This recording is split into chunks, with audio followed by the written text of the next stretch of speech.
नमस्कार दोस्तों, welcome back. आप देख रहे हैं कॉफी विद सुमित जैन। दोस्तों, अभी अभी आपको मालूम है कि जो हमारे रामदेव जी हैं, स्वामी रामदेव, उन्होंने माफ़ी मांगी। लेकिन जो हमारे जस्टिस हैं, कायर, सुप्रीम कोर्ट के एहसानुद्दीन, नाम है एहसानुद्दीन, एहसान से शुरू होता है। एहसान किसका? वही अपनी मोमिन कम्युनिटी का।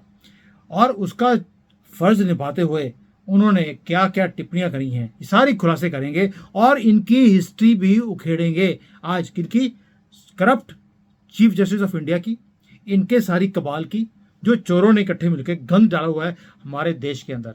और जब से कांग्रेस की सरकार गई है, इनके तो पिछवाड़े में वो चूंचों जो होते हैं वो लड़ते रहते हैं। इनका भी कोई ना कोई फूका फाका झाड़ा झूड़ा करवाना पड़ेगा। वैसे तो मेरी इनको एक सजेशन है कि आप किसी मस्जिद में जाकर कोई तावीज़ पहन लें, ताकि ये चूंचू आपको तंग ना करें। या जो क्रिश्चियंस हैं, उनके तो वहाँ पर वो झाड़ते हैं हल्का सा पानी और सारे चूंचू निकल जाते हैं। बड़ा आसान है आपके लिए, आप जाइए और करा के आइए। वैसे भी तो आप उसी बरादरी को बिलोंग करते हैं। लेकिन एक छोटी सी बात के लिए जस्टिस हिमा कोहली और जस्टिस एहसानुद्दीन, इसकी बेंच ने स्वामी रामदेव और आचार्य बालकृष्ण की माफी को स्वीकार करने से मना कर दिया और कहा कि हम उनके पूर्व आचरण को ध्यान में रखते हुए ये हलफनामा स्वीकार नहीं कर सकते। बेंच ने कहा कि 30 मार्च को जो आपने हलफनामा दाखिल किया था, उसमें पेशी की छूट आपने मांगी थी, ये कहते हुए कि आपको विदेश जाना है। और जब उन्होंने एयर टिकट देखी, क्योंकि जस्टिस जो हैं वो सारा कुछ देख रहे थे, तो देखा कि जो एयर टिकट है वो तो 31 मार्च को खरीदी गई है। भाई, इसका मतलब है कि 30 मार्च को हलफनामा दाखिल करने के बाद एयर टिकट नहीं थी 30 को, और उसके बाद ये इन्होंने टिकट खरीदी है। और बस यही गलती पकड़कर बेंच के जज एहसानुद्दीन ये बिखर गए कि भैया अब तो आया पहाड़ ऊंट के नीचे। चलिए, अब कोई इतनी सी बात नहीं समझ सकता कि जिन्होंने कभी ट्रैवल किया हो अपनी टिकट खरीद कर, सरकार की टिकट खरीद के तो ये करप्ट जजेस जाते ही हैं, और जहां से पैसे लेते हैं वो भी इनकी टिकटें खरीद कर ही इनको भेजते हैं। अब ये इतनी बात नहीं समझते कि हो सकता है कि जब 30 मार्च को हलफनामा दाखिल किया गया उस समय तक टिकट ना बनी हो, और जब बन गई तो अगले दिन कोर्ट में दे दी। इसमें कौन सा बहुत बड़ा नुकसान कर दिया या आसमान तोड़कर सुप्रीम कोर्ट की छत के ऊपर गिर दिया स्वामी रामदेव ने। और भाई, मैं खुद इंटरनेशनली ट्रैवल करता हूँ। कई बार होता है कि आखिरी मोमेंट पर ही टिकट आती है, ब्लॉक पहले कर दी जाती है, टिकट बाद में निकलती है। बड़ा आसान है। लेकिन जस्टिस अमानुल्लाह ने तो भाषा की सारी मर्यादाएं लांघ दी, जो कि इस मोमिन कौम को आदत भी है। और उसके बाद उन्होंने उत्तराखंड की सरकार के अधिकारियों को ही नहीं कहा, बल्कि ये शब्द उत्तराखंड की सरकार को, स्वामी रामदेव को, आचार्य बालकृष्ण को भी कह जा दिए कि हम आपको चीर कर रख देंगे। वो भाई जिहादी है, चीरने की, काटने की, मार देंगे, तबाह कर देंगे, यही लैंग्वेज तो ये कौम बोल सकती है। और ये भी कोई ना कोई वही जो इनकी फैक्ट्री है उग्रवाद बनाने की, वहीं से पढ़कर आया लगता है, इसकी भाषा से लगता है। इसलिए मुझे इसकी भाषा में ही जवाब देना पड़ रहा है इस कमीने जज को। अब माफी मांगना कोई छोटी बात नहीं है, लेकिन माफ न करने वाला दोस्तों हमेशा ही बहुत बड़ा कायर होता है। और यही चीज़ इसी जज एहसानुद्दीन ये दिखाई भी देता है। ये वैसे भी कायर ही हैं, इनके इससे आप कोई तवज्जो नहीं कर सकते। और भाई, रामदेव के पूर्व आचरण की बात तो तुम ऐसे कर रहे हो जैसे कि, और बड़ी बोलते हैं निर्लज्जता से ये बात कर रहा है जैसे कि स्वामी जो रामदेव हैं वो कोई बहुत बड़े अपराधी हो, हैबिचुअल ऑफेंडर हो।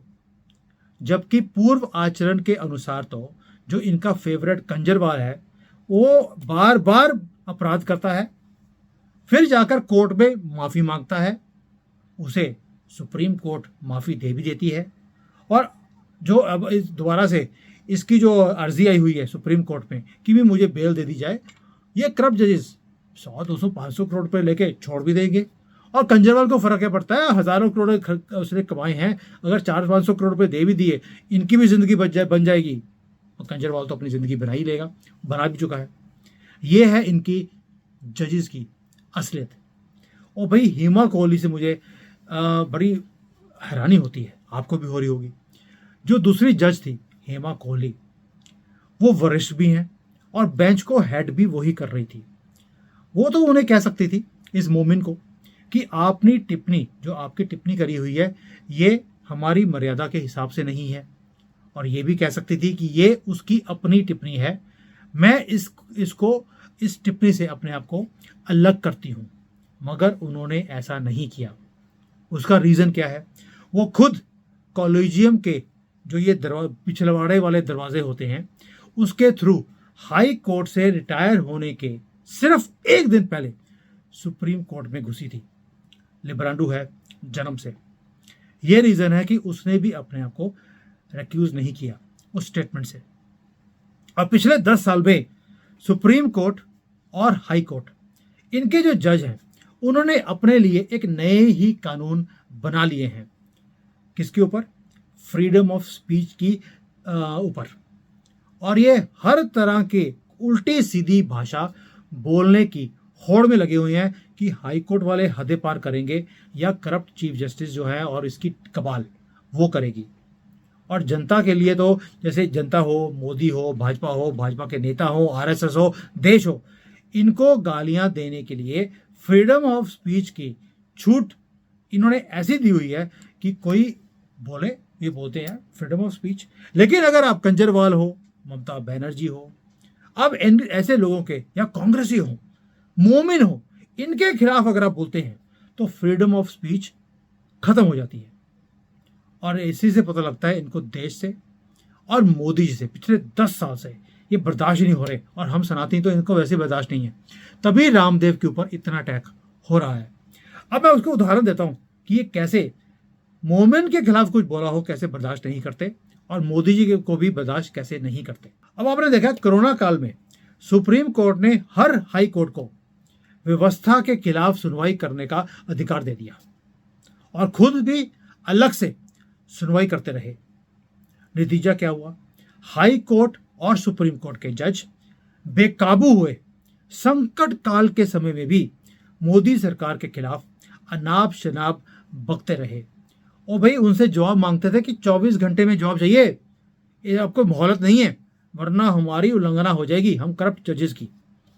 और दिल्ली हाई कोर्ट के जस्टिस विपिन सांघी ने तो किसी फिल्म के विलन की तरह केंद्र सरकार को कहा, चोरी करो, उधार मांगो, भीख मांगो, मगर दिल्ली को ऑक्सीजन दो। ये तो दिल्ली के हाई कोर्ट के जस्टिस की लैंग्वेज थी। और मद्रास हाई कोर्ट ने भी सरकार के लिए बहुत गंदी भाषा बोली थी उस वक्त, और जिसके बाद सुप्रीम कोर्ट को भी उन्हें सलाह देनी पड़ी कि थोड़ा संयम बरतो, हम एक्सपोज कर रहे हैं अपने आप को कि हमारे षड्यंत्र दुनिया के सामने आ रहे हैं। अब नुपुर शर्मा का केस तो आपको याद होगा। उसके मामले में तो जस्टिस JB पादरीवाला और जस्टिस सूर्यकांत, इन्होंने सारी मर्यादाएं लांघते हुए सुप्रीम कोर्ट के इतिहास की सबसे घटिया स्तर की भाषा उपयोग की और हेट स्पीच देते हुए ये जो जस्टिस है, सो कॉल्ड जस्टिस, ये ऐसे लग रहे थे जैसे कि किसी मोमिन की औलाद को मैसेज दे रहे हो कि जाओ और नुपुर शर्मा की गर्दन उड़ा दो। ये स्पीच का मतलब ये था, और इसीलिए सिक्योरिटी दी गई नुपुर शर्मा को और उसकी गर्दन को अलग करने के लिए रोका गया। क्या बोला था? किसी बदतमीज मोमिन, जो कि वो है ही जन्म से, उन्होंने कुछ हिंदुओं के लिए बोला तो नुपुर शर्मा ने भी बोल दिया, और हम भी बोलेंगे मोमिन के खिलाफ, मोहम्मद के खिलाफ, इस्लाम के खिलाफ, क्योंकि डिजर्व करते हैं। वो हमारे टच करेंगे, हम उनके भी। हजारों चीज़ें हैं जिसको टच कर सकते हैं। अरे भाई हलाला करने वाली कौम है ये। देखिए उनके घर में बीवी जाती है तो उसको ससुर को भी खुश करना है, चाचे को भी करना है, ताई को भी करना है, मामे को भी करना है, पति के भाइयों को भी करना है, और मोहल्ले वाला भी आकर हलाला कर सकता है। उसके बाद जो इनके जो जिहादी हैं, जिहाद करने वाले जो इनके मस्जिदों में होते हैं, उनको भी खुश करना पड़ता है हलाले के अंदर। ये तो इनकी कौम का हाल है। और CGI चंद्रचूड़, ये क्या कर रहा है? ये तो अब वैसे भी मुझे लगता है हलाले का ही प्रोडक्ट है।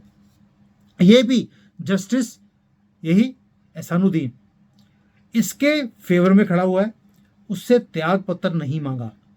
और जब तक ये कमीना चंद्रचूड़ त्याग पत्र नहीं मांगेगा, हम भी चैन से बैठने वाले नहीं हैं।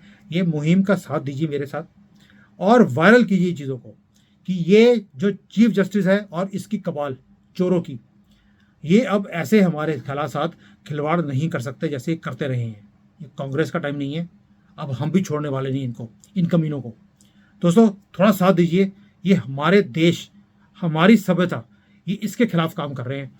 हमने इनके खिलाफ जब तक अपनी आवाज़ नहीं उठाएंगे, ये हमारे साथ ऐसे ही खिलवाड़ करते रहेंगे। हमदर्द के लिए बोला, नहीं बोलेंगे। जो मल्टीनेशनल कंपनीज है उनके लिए बोला, और भाई टूथपेस्ट वाले रोज बोलते हैं कि कीड़े आपके ब्रश करोगे कीड़े खत्म हो जाएंगे। मुझे आप एक आदमी दिखा दीजिए जो टूथपेस्ट रोज सुबह शाम करता हो लेकिन उसके दांतों में प्रॉब्लम्स ना हो। नहीं है, क्योंकि वो झूठ की दुकानें हैं। लेकिन इनको आयुर्वेद झूठ दिखता है, लेकिन ये मल्टीनेशनल वाले, हमदर्द वाले, ये तो दूध के धुले हुए दिखते हैं, क्योंकि मोमिन्स हैं या वो लॉबी से बिलोंग करते हैं इंटरनेशनल, जो ये इन करप्ट जजेस को पैसे पहुंचाती है हर रोज अपना मुंह बंद करने के लिए। अब हम चुप नहीं रहेंगे, ये करप्ट है, इनको एक्सपोज करेंगे हर रोज, वरना आप अपने देश को और अपनी ही कंपनियों को आप लूज कर लोगे। चॉइस आपकी। जय हिंद, वंदे मातरम। Hi there.